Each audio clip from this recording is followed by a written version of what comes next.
Yes, I knew you'd be back. Welcome back to... Intergalactic House of Pancakes. Who are you? Grandpa. That's your name? Do I stutter? But you have a female voice. Are you interested in bringing back cancel culture? Oh my god. I'm just a stock default voice bro. Whatever. Let's get weird. That's my line.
Is literally the exact UFO experience you'd want to have if you had a camera on hand.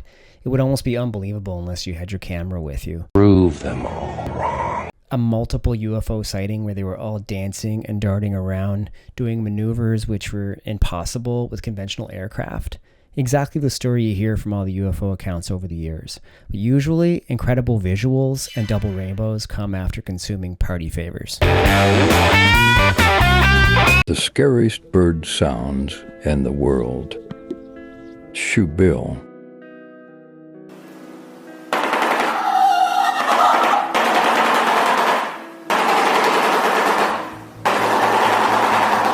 Lyrebird.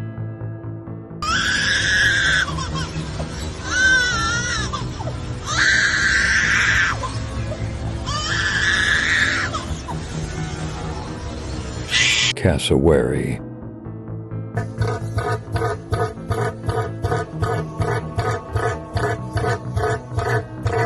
Loon.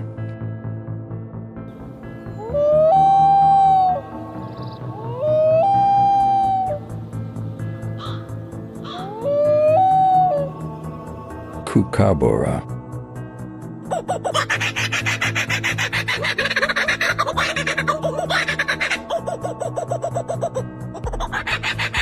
White bellbird.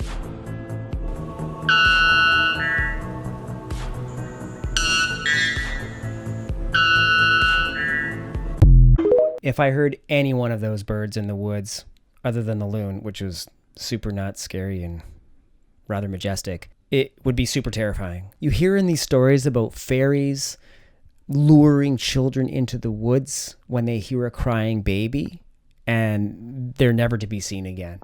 So that one was super scary, the lyrebird. But you know, if I heard that shoebill stork clacking at me in the forest, I'd be dropping to the ground instantly to avoid those pew-pews. Pew, pew, pew. This next clip is kind of lengthy, but stick with it because it's worth it. There's some truths in here that most people somehow are unaware of. But back when we were kids, as teenagers, this stuff was on the forefront of our mind. That's why most of us were in punk bands. We're super angry at the world. Hi, Victoria Guido with Politico. Some of the president-elect's advisors have suggested that you should resign. If he asked you to leave, would you go? No. Can you follow up on, do you think that legally you're not required to leave? No. The clip you just saw, we're about to play the full clip in a moment, is from just a few hours ago where the head of the Federal Reserve at a press conference was asked, if Trump tells you to step down, will you? And he says, no. And people are blown away saying, wait a minute, the president can't remove somebody? And that's actually the truth. The president cannot remove the head of the private Federal Reserve set up in 1913 that Ron Paul and countless others have been exposing. It is in control of the monetary policy of the United States. It is not part of the three branches: legislative, executive, and judicial. It's not in the Federalist Papers. It doesn't exist. In 1913, a private consortium of banks lobbied Congress, and on December 23rd, 1913, in a quorum call of only 3 senators, passed the monetary coup or hijacking of our nation. Now, Powell at that same press conference said U.S. fiscal policy is on an unsustainable path, but they're the ones that are behind this unsustainable path. So just like the Trump reelection, everything that's happened in this country the last few years is a wake-up call for people.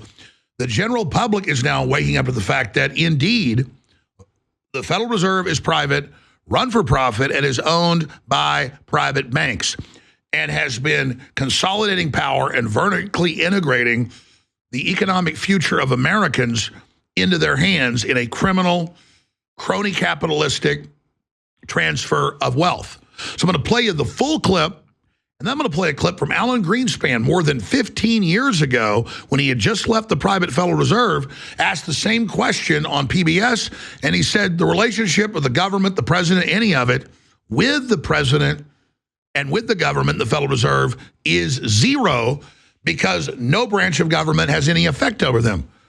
So really, they're dictators, aren't they? If they control monetary power, and voters, Congress, the courts, the executive, the states can do nothing. But see, that's true to a certain point, but they never tell you the fine print.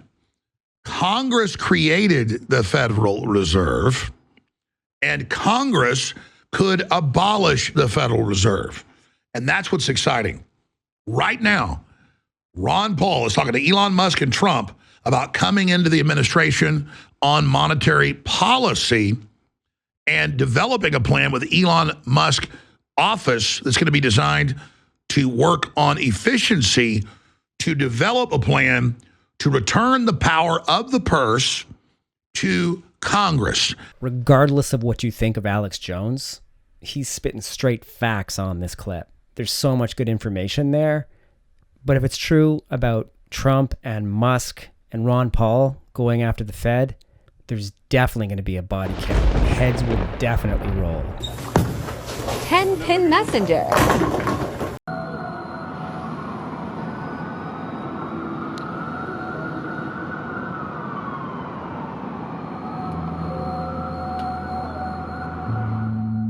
I was tracking a light in the sky.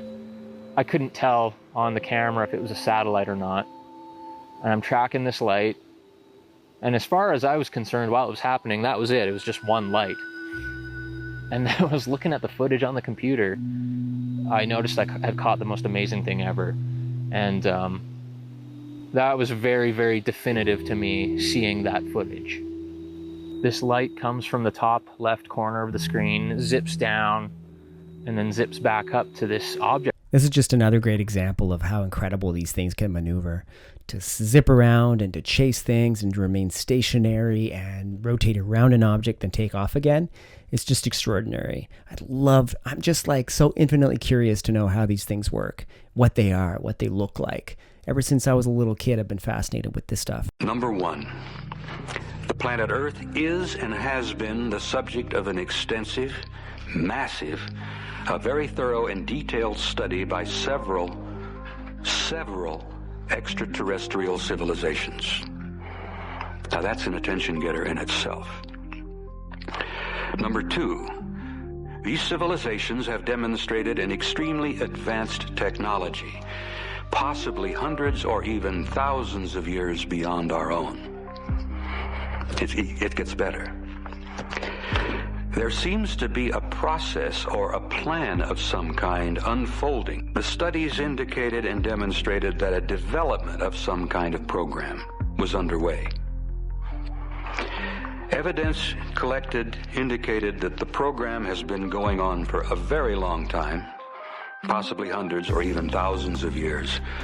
And some of my associates, research fellows, and I have concluded it's probably been going on longer than that. The study concluded that there did not appear to be a major military threat involved in 1964.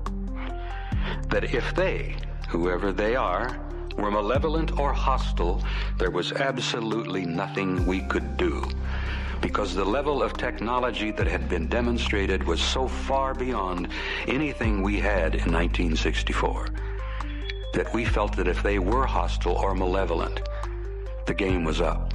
It was all over with. Everything he said in that clip basically checks out, if you think about it. Like, from all the data that we've collected over the years, everything he's saying sounds bang on. I digress here, but I've always, sort of known I've been a nerd my whole life. Got any cheese? But I think just recently have I totally fully embraced how actually nerdy I really am. I first discovered Robert Dean in my teens. Like, I spent a good part of my young life listening to Art Bell on Coast to Coast and loved every show, every detail, every second of every show. And I think I discovered Robert Dean through him and all of the different documentaries I watched as a kid. And even back then, I was just blown away by the stuff that Robert Dean was saying, because he's, a former military guy, right? And seemed to have been in contact with a lot of people who had information about stuff. But he did have access to stories from the people and comrades he worked with, right? One thing is certain. This is definitely something that's been going on for an extremely long time. It's in all the art. It's in all the stories, culturally across all of the eons. And yet here we are, and it's still taking place, right? You have to ask yourself, why? Like, what are we? Who are they? Why are they interacting with us like this? And with all of this information exploding out since 2017, maybe there really is some deeper unraveling that's taking place right now, because we've never been alone. And it's just now that we're being allowed into the secret, right? So why? Why now? Look at the top. Oh my God. Never. That is bizarre.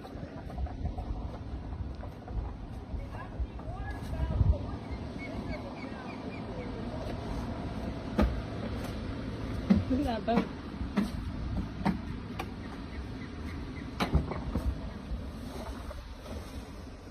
Susan, have you ever seen him? I haven't, no. No? That boat's going towards it.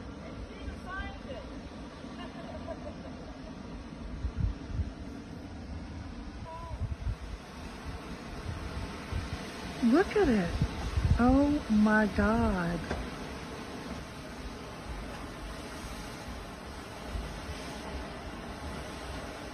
Piper gonna get blown away.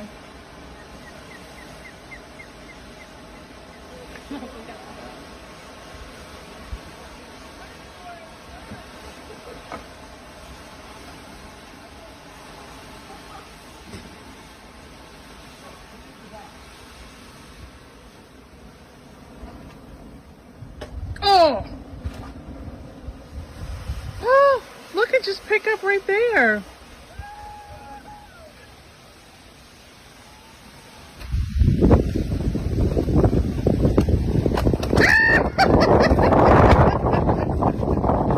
I threw that clip in there because it's just amazing. But my favorite part of that whole video is probably when she turns into the Wicked Witch of the West and lets out that god-awful cackle as the water spout picks her up and takes her back to Kansas. I really do not like Hollywood. It is not for me. The business really scares me. I understand that I'm a part of that business and I enjoy my kind of interactions with it. But that said, I am always looking for ways to kind of remove myself from it, to kind of just live as normal a life as possible. Today, doing this is a very rare thing for me to do. Yeah, I definitely think it has been an ongoing thought, which is don't lose yourself. I've seen so many people come before me and lose themselves, and I've had friends that I've grown up with that aren't friends of mine anymore because they've lost themselves to this business. And I just am really, really keen to focus on what makes me happy, which is my family, it's my friends, it's my carpentry, my golf, the charity that my mum runs. Like, that is the stuff that makes me really happy, and that's the stuff that I should protect. My relationship is the thing that I keep most sacred. I don't talk about it. I try my best to keep it as private as possible. We both feel very strongly that that is the healthiest way for us to move on as a couple. So I do try to keep as removed from it as possible. Like, you'll never see me at an award show that I don't have to be at. I'm never going to a red carpet event that I'm not in the film of, you know? I don't want the attention when I don't need it. I'd love to find out the date of this clip, because Spider-Man was released in 2017. And I'm assuming he was blacklisted after this and was released from all his Temu contracts when Jeffrey Epstein went to jail in 2019, because Uncharted came out in 2022. Did you hear that there's something that was found in deep space and it's heading towards Earth? The James Webb Telescope had spotted an armada of alien ships heading toward Earth. Is it aliens? Well, according to the story, whatever this is, allegedly looks like this city-sized alien ship, some say in the shape of a cube, or even an armada of tightly clustered alien ships that were going in one direction. It was then observed making course corrections towards us near light speed. Course correcting isn't an observed natural phenomena for space objects like asteroids or other celestial bodies, and suggests technology. And people were saying that whatever this is would arrive to us in just a few years or maybe even a few weeks. Now, if you don't know, the James Webb Telescope is our best, most powerful telescope, which is out in space, and it was designed to look into deep space on the infrared spectrum. So what's going on? Well, the official story is that this whole thing started after a discussion on the Vetted podcast, talking about these alleged classified briefings happening within the government, as well as Lou Elizondo mentioning being aware of an object that was headed towards us. Now, debunkers say this is just not real. JWST isn't capable of detecting things like this, and if it was aliens, NASA and the government would tell us. So, in their view, it's debunked. But is it really? I'm not so sure. It's probably nothing, but let me know what you think in the comments. Shout out to Vetted Podcast on this one, because I first heard about this through him too, from Simon Holland, that came on and talked about like his colleagues talking about discovering biological signature and a Doppler technosignature coming from Proxima Centauri, which they call the BLC-1 because of the Breakthrough Listen project. But I heard all of the mainstream papers and academics debunking this claim. But if this story is true, with all the activity we see on Earth already, you have to ask yourself, how many civilizations have made that massive trip, got here, saw what the heck was going on here on planet Earth, and just bounced? Hell no, to the no, no, no, yeah, to the no. The last prediction he has made, somewhere around the end of 2026 or the beginning of 2027, there will be some sort of a UFO event that will let humanity know we are not alone. Now, he won't say what that is, but he's basically saying this will be the true beginning of open contact, where you now have to consider the reality that there are others in the cosmos other than yourself. I'm reading a lot of stuff that says, full contact in 2027. And there's all these people that used to work for NASA or all these other organizations out there talking about how our history as a species is really simply a series of genetic experiments to get us to where we are now. The word got out within the government that they're showing up in 2027, and we better be prepared, and if not, there's going to be a lot of explaining to do.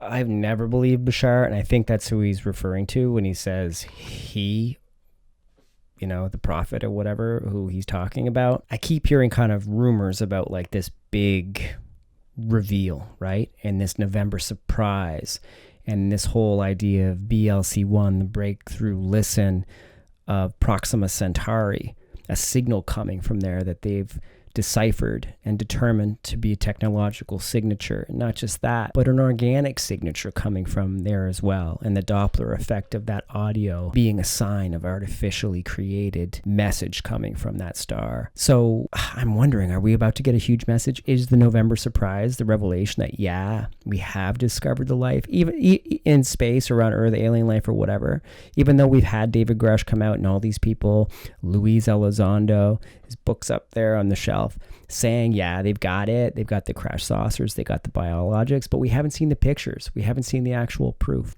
Show me the money. Again, I go back to UFO of God by Chris Bledsoe, and even in there, he doesn't say 2027 or later.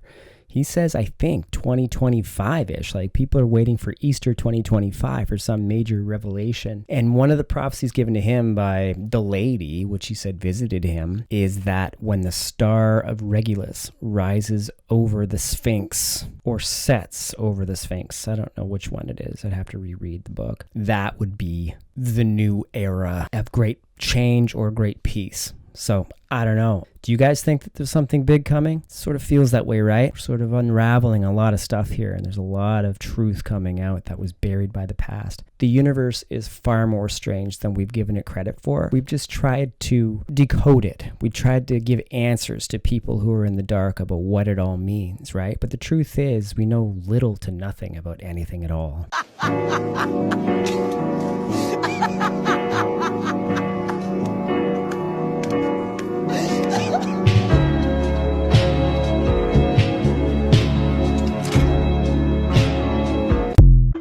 That's it for today, everybody. Thanks for coming in.